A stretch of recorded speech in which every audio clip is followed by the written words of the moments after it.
നബിദിനത്തിന്റെ അന്ന് ചോറ് കൊടുക്കണ്ട, നമുക്ക് അരി കൊടുക്കാന്ന് പറയുന്ന ചെറിയില്ലേ?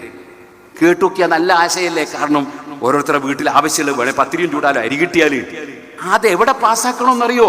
ആ പറയുന്നവരത് പാസ്സാക്കേണ്ടത് എവിടെയാണെന്നറിയോ? അയാളെ മകന്റെ കല്യാണത്തിന് എല്ലാവർക്കും അരി കൊടുക്കണം, ബിരിയാണി കൊടുക്കരുത്.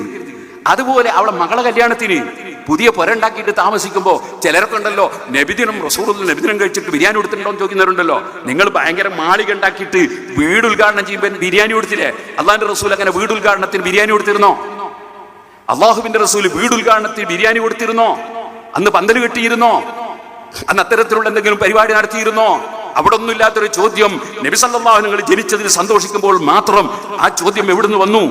അവിടെ കൊണ്ടുവന്ന് പാസ്സാക്കുകയാണ്. കമ്മിറ്റിയിൽ പാസ്സാക്കാൻ വേണ്ടി ചിലർ, ഇവിടെ ഒന്നുള്ള കമ്മിറ്റിയെ പറ്റി അല്ല കേട്ടോ ഞാൻ പറയുന്നത്, ചിലർ ഉള്ളുകൂടി നമുക്ക് അരി കൊടുത്താൽ എന്താ?